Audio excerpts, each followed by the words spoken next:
Hello students, this is your English teacher Riyanka ma'am. আজকে আমরা sister নিবেদিতার Amarnath এই রাইটিংটি পড়ব, সিম্পল বাংলায় ডিসকাস করব। তো সেটি বলার আগে কিছু কথা জানিয়ে রাখি। সিস্টার নিবেদিতা ছিলেন স্বামী বিবেকানন্দের আধ্যাত্মিক কন্যা। তো তিনি তাকে মেয়ে স্বরূপ দেখতেন এবং সিস্টার নিবেদিতা তাকে পিতা স্বরূপ দেখতেন, ঠিক আছে। এবং স্বামীজি ছিলেন স্বামী বিবেকানন্দ, ইনি ছিলেন 19 শতকের শেষের দিকের মানে সবচেয়ে প্রভাবশালী একজন আধ্যাত্মিক নেতা। ওকে। এবং এখানে তহসিলদার বলে একজনকে দেখতে পাবে, ইনি হলেন একজন মুসলিম এবং একজন ট্যাক্স সংগ্রহকারী। তো ক্যারেক্টার্স বলতে এখানে এই রয়েছে। তো চলো শুরু করা যাক। এবং এখানে বলে রাখি, এই পুরো স্টোরিটা বা লেখাটা, এটা সিস্টার নিবেদিতা তিনি তার আর কি স্বামী বিবেকানন্দের সান্নিধ্যে এসে তিনি তার কিছু অনুভূতির কথা এখানে ব্যক্ত করছেন, যখন তিনি অমরনাথে মানে স্বামী বিবেকানন্দের সাথে অমরনাথ যাত্রা করেছিলেন। তো অমরনাথ তো মহাদেবের স্থান। তো সেই মহাদেবের পবিত্র স্থানে যাওয়ার সময় তিনি তার অভিজ্ঞতার সামান্য ক্ষুদ্র অংশ তোমাদের এখানে তুলে ধরেছে। তো চলো শুরু করা যাক। দেখো কি বলছে। It was in course of an open-air meal in the Mughal gardens at আচ্ছাবল। তো বলছি এটা ছিল একটা খোলা আকাশে আর কি আচ্ছাবলের মোগল গার্ডেন্স একটা জায়গা, আচ্ছাবল একটা জায়গা। এটা হলো কাশ্মীরের একটা খুবই সুন্দর প্রাকৃতিক সৌন্দর্যে পরিপূর্ণ একটি শহর আচ্ছাবল।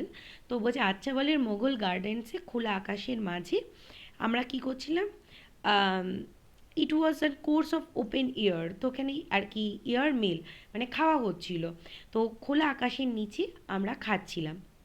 দ্যাট দি স্বামী সাডেনলি অ্যানাউন্স, যখন আর কি হঠাৎই স্বামী বিবেকানন্দ ঘোষণা করলেন যে he would he would go to Amarnath with the pilgrims, তিনি ভক্তদের সাথে অমরনাথ যাত্রা করবেন। পিলগ্রিম মানে ভক্ত। And take his daughter with him, এবং তিনি তার কন্যাকেও তার সাথে নিয়ে যাবে। এখানে কন্যা বলতে বুঝতেই পারছো, তার আধ্যাত্মিক কন্যা সিস্টার নিবেদিতার কথা বলা হচ্ছে।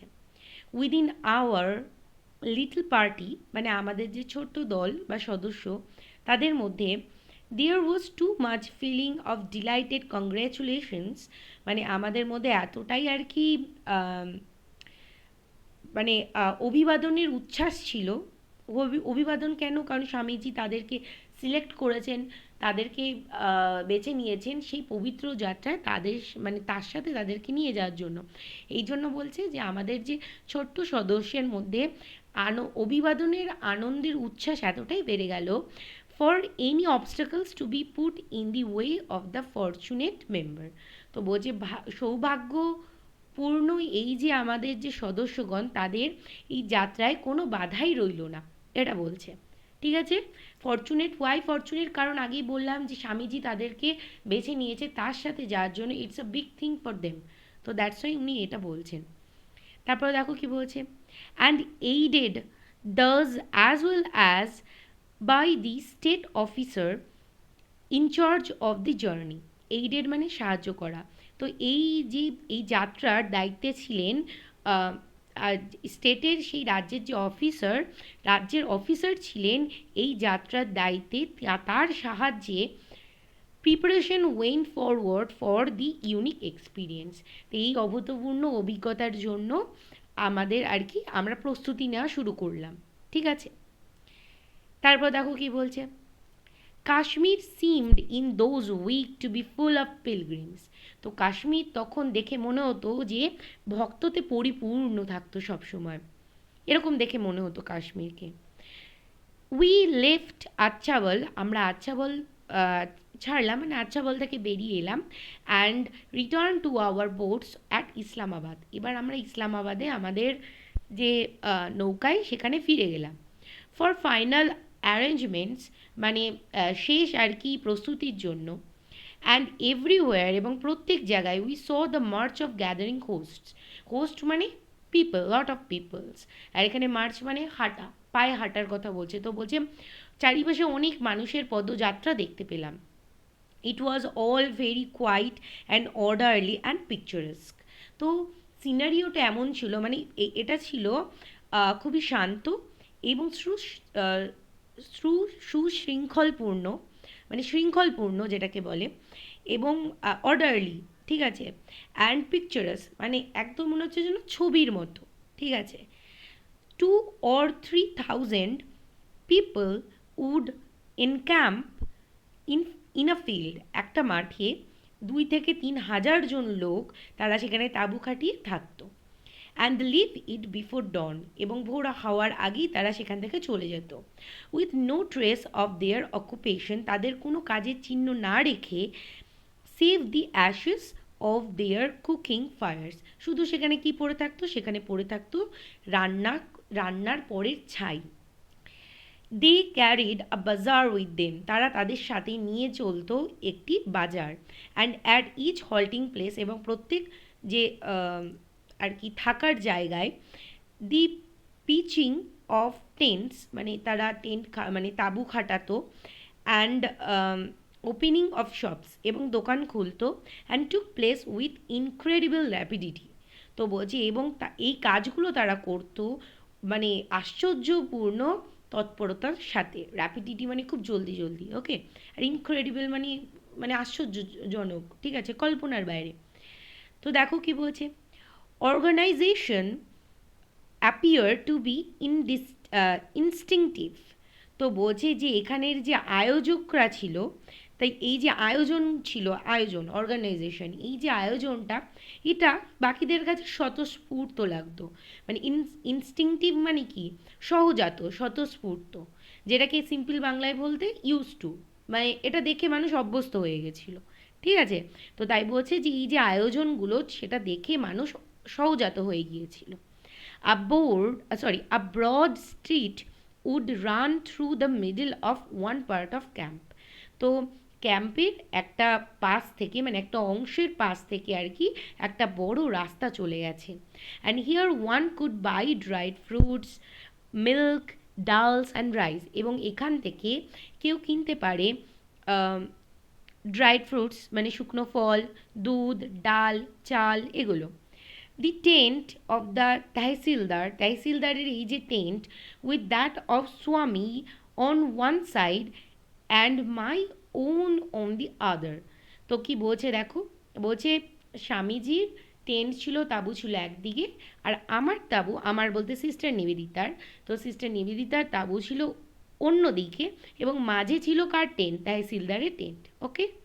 এবার বলছে দেখো তহসিলদারের টেন্ট সম্পর্কে কি বলছে, was generally placed near some advantageous spot।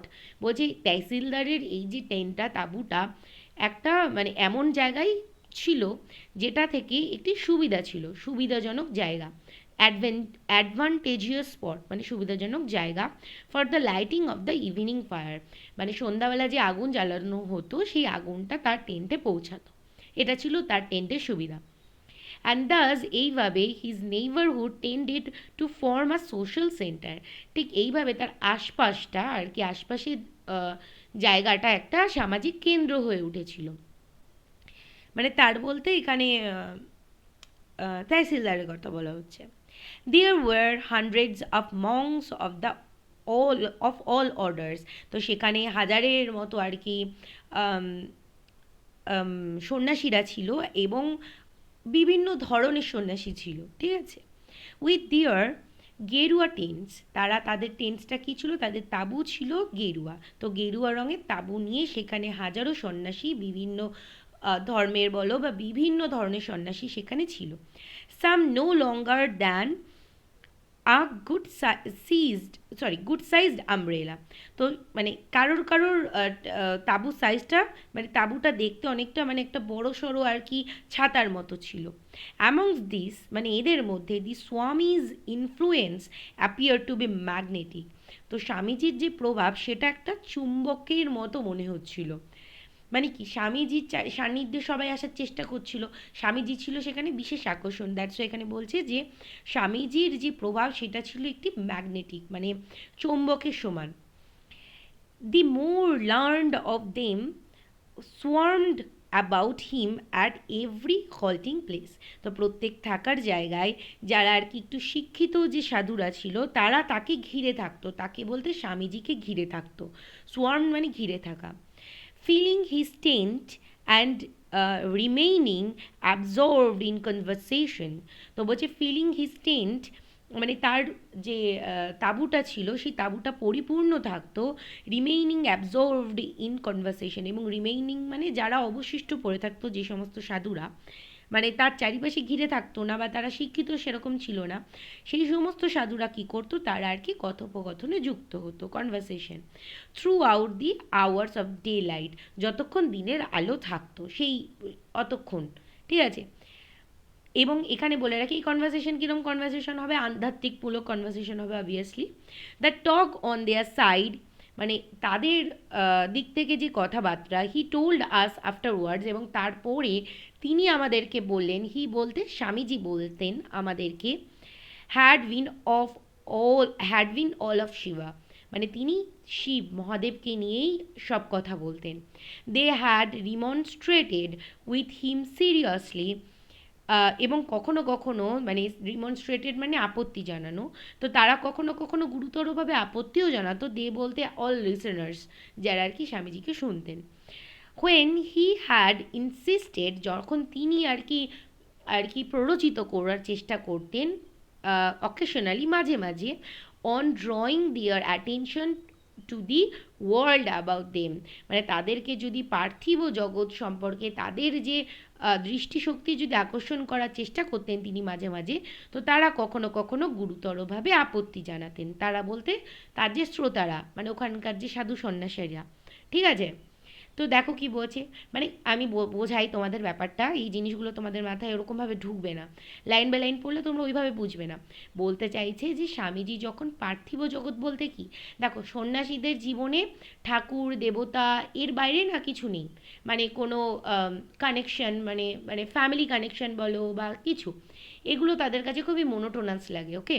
তো তাই বলছেন যে যখন তিনি পার্থিব জগৎ বলতে কি এরকম মানে মায়া, পার্থিব জগৎ মানে কিন্তু মায়ায় ভরা, ঠিক আছে, এবং তারা মায়ের ঊর্ধ্বে যায় বলেই তারা তাই সন্ন্যাসী, তাদের কোনো কিছুর আর কি লোভ লালসা থাকে না।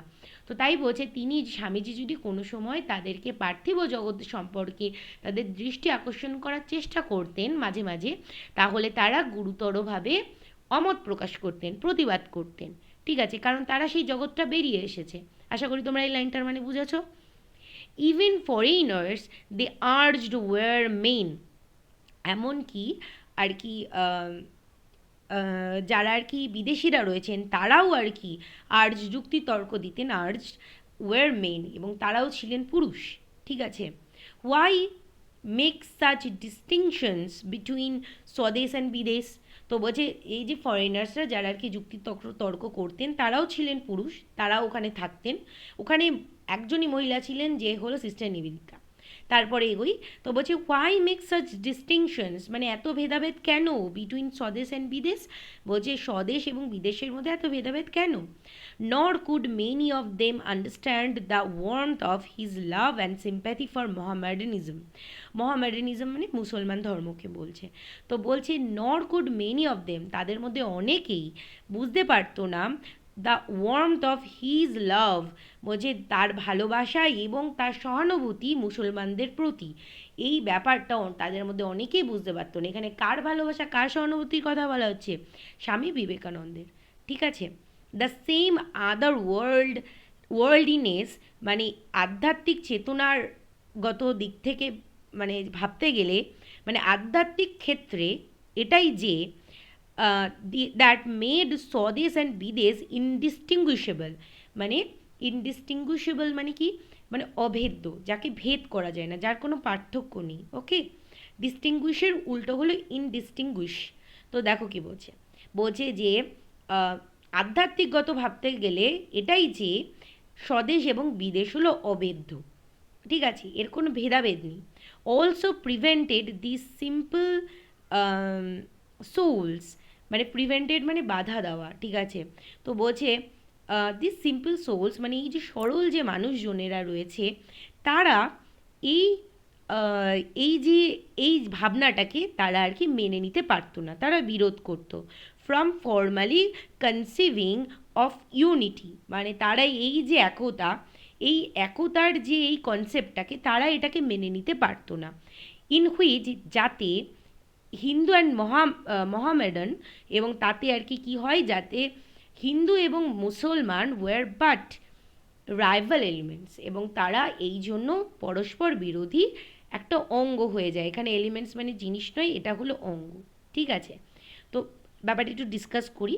বলছে যে সাধারণ মানুষেরা, এই যে হিন্দু এবং মুসলমান ধর্ম যে অভেদ্য, মানুষের ধর্ম কিন্তু সে মানুষ, এটাই তার ধর্ম, মানে কোনো ধর্মীয় ভেদাভেদ কিন্তু কিছুই না। এই যে জিনিসটাই হিন্দু এবং মহামাডান এরা যে অভেদ্য, এর কোনো ভেদাভেদ নেই, এটা সাধারণ জনগণরা বুঝতে পারতো না। তাই হিন্দু এবং মুসলমান ছিল পরস্পর বিরোধী একটি অঙ্গ। বোঝা গেল লাইনটার মানে? দেন দেখো কি বলছে, দি সয়েল অফ পাঞ্জাব, পাঞ্জাবের যে মাটি, দে আর্গুড, তারা মানে যুক্তিতর্ক দিয়ে বোঝায়, let him sorry they argued was drenched with the blood of those who had died for the faith. তো এখানে দেখো কি বলছে, ওয়াজ ড্রেঞ্জড মানে ভিজে যাওয়া। তো পাঞ্জাবের মাটি ভিজে গিয়েছিল তাদের রক্তে যারা আর কি ধর্মীয় বিশ্বাসে প্রাণ দিয়েছিল। Okay, here at least let him practise a narrow orthodoxy.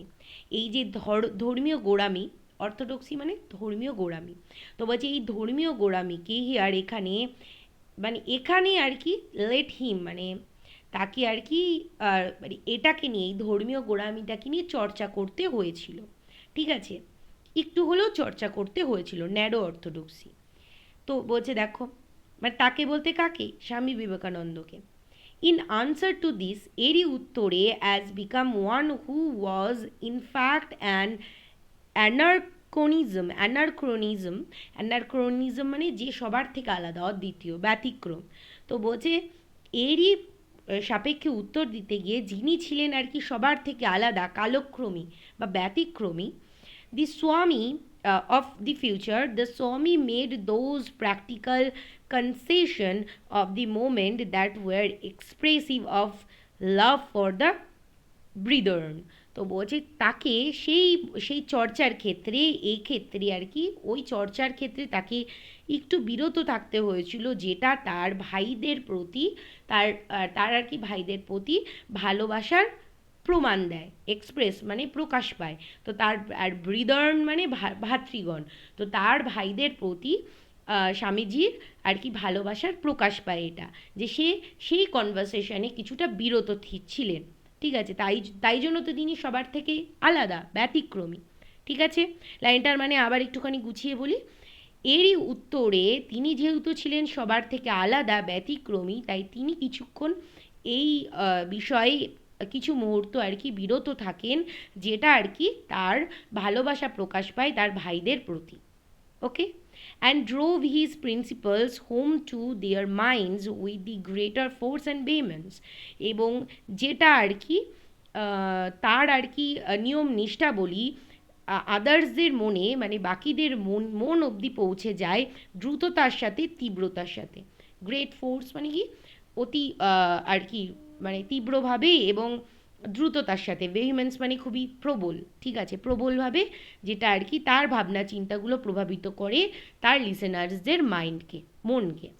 But as he told the tale of his warm discussions, তিনি যখন তার উষ্ণ আলোচনার কথা বললেন, গল্প বললেন, the foreign mind could not help with some amusement. তো বিদেশি মন তারা মজা না পেয়ে, মানে অ্যামিউজমেন্ট মানে ভালো লাগা, ঠিক আছে, তারা ভালো না লেগে থাকতে পারলেন না, নোটিং দ্য প্যারাডক্স দ্যাট, এবং তারা এটা লক্ষ্য করলেন যে পরস্পর বিরোধী যে আলোচনাটাকে, যেটা তেহসেল, এখানে বলে রাখি প্যারাডক্স মিন্স কি, প্যারাডক্স হলো এমন একটা ধারণা যেটা মানে একে অপরের থেকে আলাদা কিন্তু কোথাও না কোথাও ট্রু। এই যে পরস্পর বিরোধী ব্যাপার কিন্তু কোথাও না কোথাও ইনারফুলি ট্রু। ঠিক আছে, তো কি বলছে দেখো, paradox that the Tehsildars himself and many officers servants of the pilgrimage had been Muslims, যেখানে তেহসিলদার অফিসার এবং আরও অনেকজন যে আর কি পিলগ্রিমস ছিল, মানে ভক্তবৃন্দ ছিল, তারা অনেকেই তাদের মধ্যে কিন্তু মুসলিম ছিল। ঠিক আছে, that no one had dreamed of objecting to their entering the caves, sorry, entering the caves with the Hindu worshippers.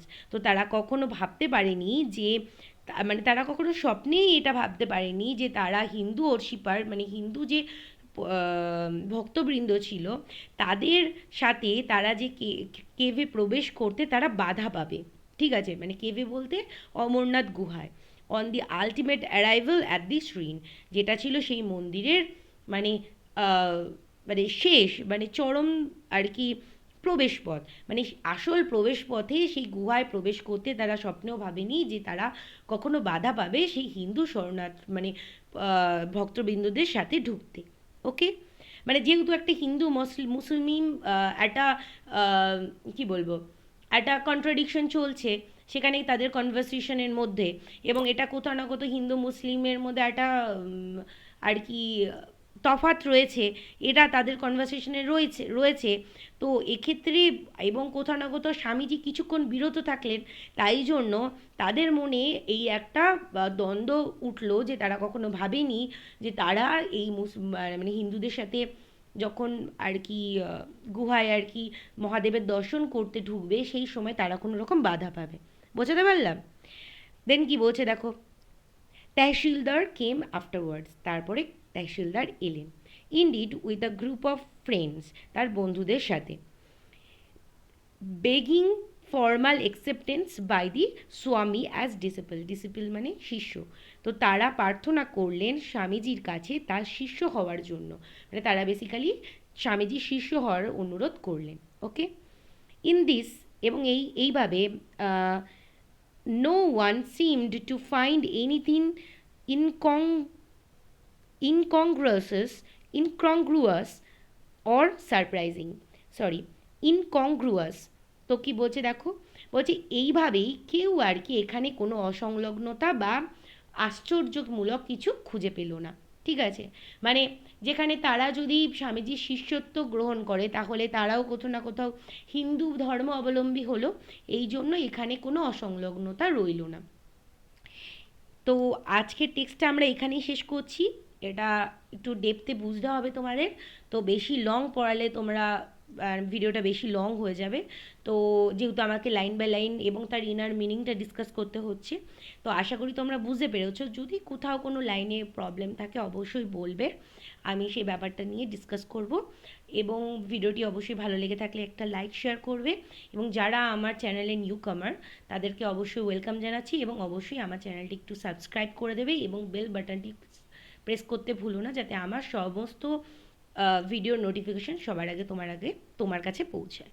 তো এখানে ভিডিওটা শেষ করছি, আশা করি তোমরা ভালো থেকো, টাটা।